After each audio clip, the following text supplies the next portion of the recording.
vamos falar a respeito do sistema articular, que é formado pelas articulações. As articulações nada mais são do que estruturas que estão presentes entre os ossos para favorecer a união entre eles e a locomoção. As articulações, elas podem ser classificadas com relação à sua morfologia e com relação à sua movimentação. Com relação à morfologia, as articulações podem ser classificadas em fibrosa, cartilaginosa e sinovial. Articulação fibrosa, articulação cartilaginosa, articulação sinovial. As articulações fibrosas, elas apresentam 3 subclassificações.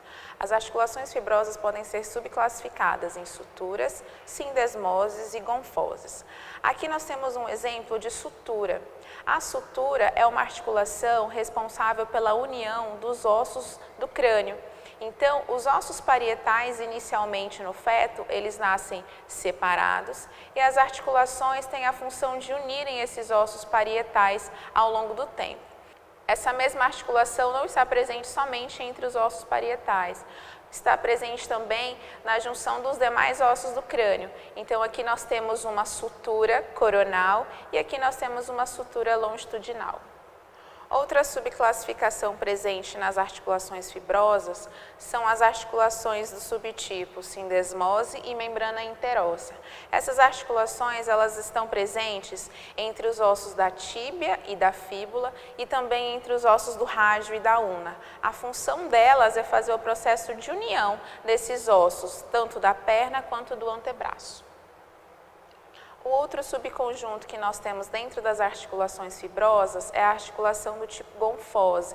Essa articulação ela é exclusiva de união dos dentes com a mandíbula e também dos dentes com o maxilar na região superior. Então, a união dos dentes com o osso, tanto mandíbula quanto maxilar, é feita pela articulação do tipo gonfose. No conjunto das articulações cartilaginosas, nós temos as chamadas sicondroses e sínfise. Na articulação sicondrosa, nós podemos encontrar a junção da primeira costela com o manubro do externo. Então, aqui em azul, nós temos essa representação dessa articulação cartilaginosa do tipo sicondrose.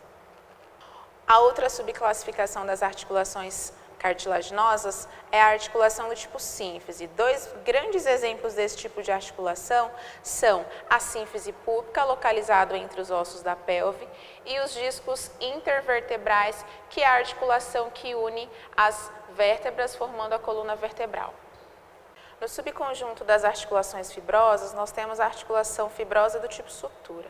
Ela é uma articulação que está presente exclusivamente no crânio, fazendo a junção dos ossos da cabeça. Aqui, nós temos, por exemplo, a junção do osso frontal com os ossos parietais através da sutura coronal. Os ossos parietais estão unidos, por exemplo, pela sutura longitudinal, e os ossos parietais estão unidos com o osso occipital através da sutura lambidoide. E no último conjunto das articulações com relação à classificação à estrutura, nós temos as articulações sinoviais.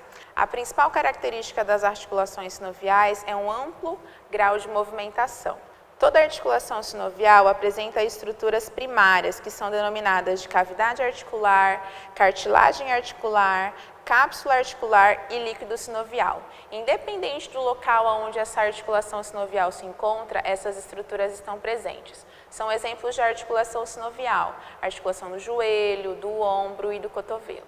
Alguns componentes em articulações sinoviais são denominados de componentes acessórios, ou seja, eles não estão presentes em todas as articulações. Por exemplo, aqui nós temos o exemplo de uma articulação do joelho, onde nós podemos evidenciar a presença de um menisco.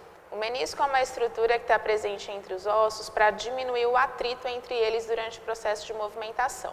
Aqui, como nós temos a tíbia classificado como um osso em região medial, o menisco nessa posição é denominado de menisco medial. Já na região da fíbula, que é um osso em posição lateral, nós temos outro menisco, porém agora é denominado de menisco lateral. Da mesma forma como nós classificamos os meniscos como menisco medial e menisco lateral, nós também classificamos esses ligamentos colateral medial e colateral lateral. Em internamente ainda na região do joelho, nós podemos citar os ligamentos cruzados. São ligamentos que geralmente são rompidos por atletas, de jogador de futebol, de tênis ou outras atividades afins.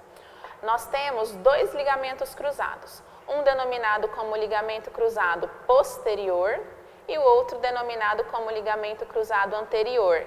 Essas classificações são baseadas porque essa é a região posterior do corpo e aqui região anterior do corpo. Vamos falar agora sobre articulações quanto ao grau de mobilidade. As articulações, elas podem ser denominadas de articulações imóveis, semimóveis e móveis. As articulações imóveis são chamadas de sinartroses.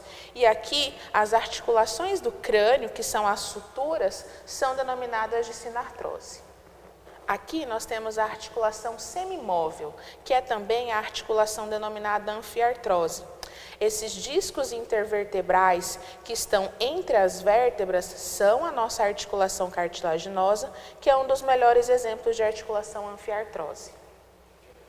A última classificação que nós temos com relação à movimentação são as articulações classificadas como de artrose.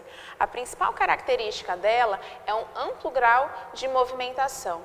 Saliento que todas as articulações sinoviais são articulações com amplo grau de movimentação, portanto classificadas como de artrose.